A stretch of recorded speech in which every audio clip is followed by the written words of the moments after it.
Jangan lupa subscribe channel YouTube TVRI Bengkulu, like, komen, dan nyalakan notifikasinya.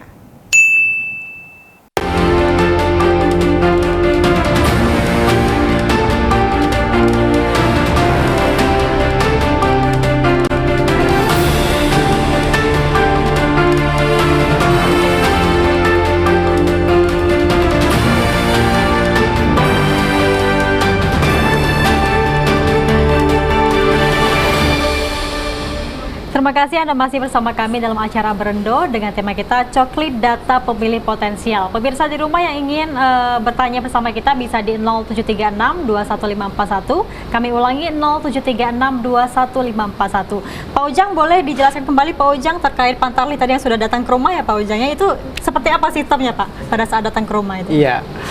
Ya, kembali lagi bahwa Pantarlih ini adalah petugas untuk penelitian dan pencocokan data ya.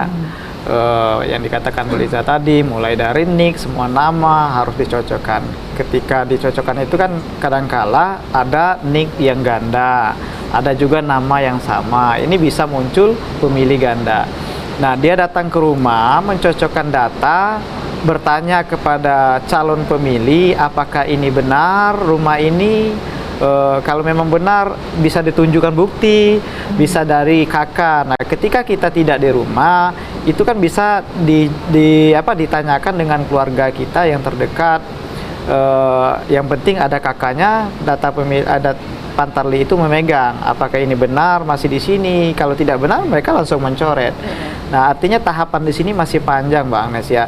Nanti data itu ada DPS, DPT, dan ketika DPT itu masuk lagi ke Sidali, nama ininya aplikasinya.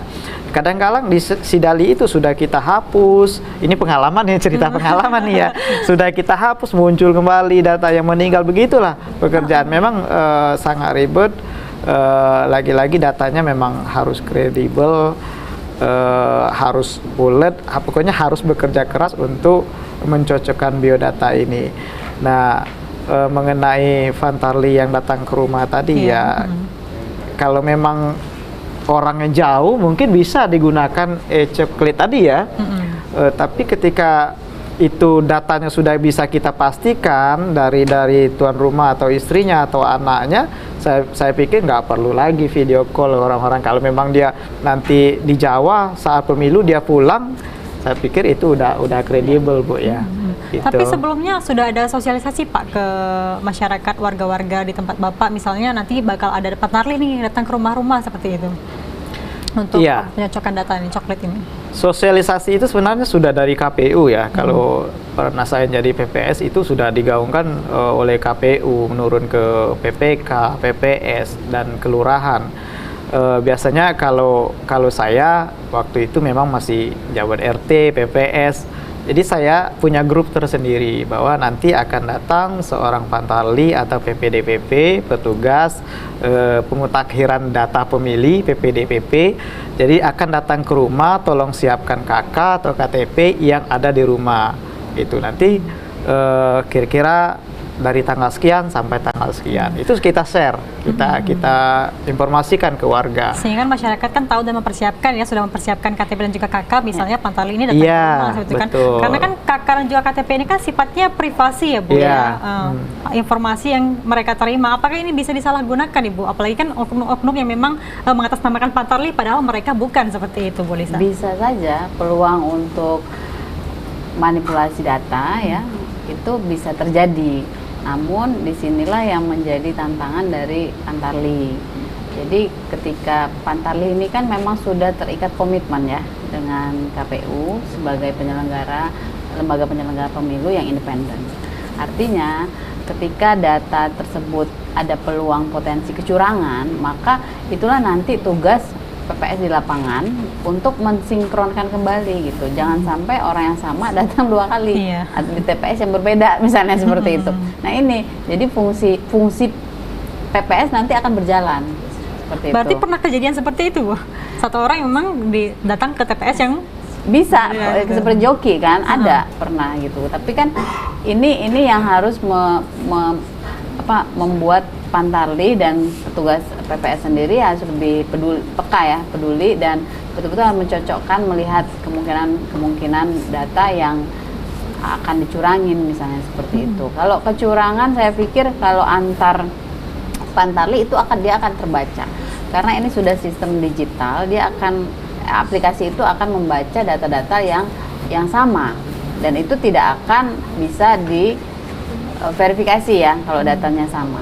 Nah, tapi kalau secara manual misalnya terjadi kecurangan atau double data, saya pikir itulah tadi proses di lapangan melalui PPS itu akan berperan penting nanti ketika tahapan pemilu seperti itu. Kalau misalnya memang ada kesalahan dari nama atau mungkin orangnya sudah meninggal ya, atau ternyata statusnya ini sudah meninggal tapi orangnya masih hidup seperti itu, itu kan sebenarnya fatal Ibu ya? Iya. Jika memang terjadi hal seperti itu. Iya betul. Makanya itu fungsi coklit adalah untuk meneliti, mengidentifikasi apakah yang akan mengikuti pemilu ini benar-benar ada. Lain hal misalnya sekarang dalam proses coklit dia terdata nih, tapi nanti ketika pemilu dia meninggal. Oh, iya, nah, sementara proses coklit sudah selesai. Itu seperti apa kalau itu? Nah, itu tadi kembali lagi ke petugas sinkronisasi data di lapangan. Jadi pada saat pemilu nanti kan unsur perangkat terkecil ya, mulai dari RT, RW akan mendata ulang kembali. Nah, melihat misalnya di salah satu rumah sudah tertempel verifikasi dari coklit, nanti kan petugas di bawah, bukan petugas RT RW ya, unsur yang berperan di lingkungan tersebut, ya dia harus kembali membantu ya, mencocokkan verifikasi mana warga-warganya, karena yang paling tahu kondisi warga terdekat adalah lingkup terkecil yang ada di sekitar lingkungan masyarakat tersebut. Nah, ini peluang-peluang seperti ini akan bisa terjadi Mbak Agnes. Misalnya dalam masa coklit ini dia sudah terdata sudah terverifikasi, nanti ketika pemilihan justru dia tidak ada atau bahkan dia memilih menjadi golput misalnya seperti itu. Nah, itu kan kita tidak bisa menghalangi. Kalau orang mau golput ya kita nggak bisa menghalangi. Artinya ada pengurangan suara ketika dia golput seperti itu. Oke, ini kan Pak Ujang ini kan juga pernah menjadi PPS ya Pak Ujang ya. Itu betul. ada kalau misalnya kita bilang tuh yang mereka masyarakat yang memang tunarunggu atau disabilitas itu ada layanan khususnya seperti itu Bapak pada saat ke TPS. Iya, itu tetap ada. Biasanya kalau memang pemilih itu sangat berat sekali untuk datang TPS, nanti ada petugas KPPS yang datang ke rumah, disaksikan biasanya oleh Linmas atau Hansip ya, ditambah juga pengawas pemilu. Itu harus ada, karena di pengawas pemilu itu di samping tingkat kelurahan ada, kecamatan ada, di TPS juga ada pengawas TPS namanya. Jadi mereka inilah yang datang membawa surat suara untuk calon pemilih yang disabilitas. Tadi kalau memang betul-betul memang tidak bisa ke TPS, maka istilahnya jemput bola ya. Jadi petugas KPPS, Linmas sama pengawas pemilu gitu biasanya harus datang. Itu juga berlaku untuk misalnya masyarakat yang berusia sudah sangat tua ya, tidak mampu lagi untuk datang ke betul, TPS. umpama itu buta tadi segala macam, memang ya harus ke sana, harus ke rumah. Dia tidak mungkin datang ke TPS gitu. Itu untuk menghindari data-data yang golput itu gitu. Ya menyambung yang tadi ya, maksud saya kalau data itu dari Pantarli, seandainya tadi kan udah di Pantarli nih, udah di coklit tiba-tiba meninggal katanya kan. Sebenarnya sebelum data pemilih tetap diputuskan itu masih bisa dirubah, ya masih bisa diotak-atik ya. Tapi lagi-lagi ibaratnya Pantarli atau PPS tadi memang harus melaporkan bahwa ada yang meninggal, berkurang lagi data pemilih. Selagi itu belum diputuskan data pemilih tetap, itu masih bisa dirubah. Biasanya gitu kalau dulu. Oke, ini misalnya kejadian seperti teman-teman saya ya nih, yang banyak rantauan seperti itu kan, data KTP-nya kan misalnya dari daerah masal mereka masing-masing, tapi tidak bisa melakukan pemungutan suara di tempat mereka merantau seperti itu ya Bu Elisa ya? Sebenarnya ya kalau berbasis KTP maka pemilih harus melakukan pemilihan di tempat domisili mereka, kecuali kalau itu untuk pilkada ya. Kalau untuk pemilihan presiden bisa di mana saja. Artinya tidak ada masalah ketika misalnya perantau-perantau ini ada lagi di mana tapi dia masih pakai KTP asal. Hanya saja apa yang dia pilih gitu. Kalau dia mau memilih gubernur tentu nggak mungkin. Karena nggak ada gitu kan di tempat rantauan dia. Gubernurnya beda gitu.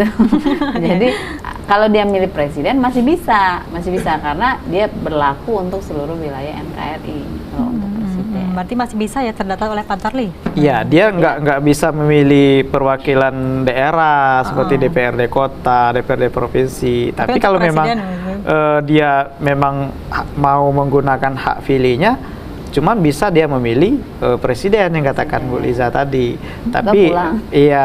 Tapi kalau memang dia harus menunjukkan bukti bahwa dia sudah terdaftar sebagai data pemilih, ya dia terpaksa menghubungi keluarganya, difotokan data pemilihnya apa gitu, surat panggilan itu kan bisa jadi bukti.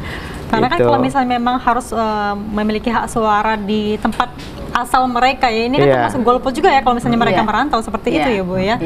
Karena kan ini juga bisa mengurangi hak suara dia kan, seperti itu. Oke, kita akan jeda sejenak, nanti akan kita bahas kembali terkait seperti apa sih buktinya kalau misalnya Pantarlih sudah datang ke rumah ya, misalnya dikasih tanda apa seperti itu ya Bu Lisa dan Pak Ujang. Ya pemirsa, nanti kita akan jeda sejenak tetap bersama kami dalam acara Berendo dengan tema kita Coklit Data Pemilih Potensial.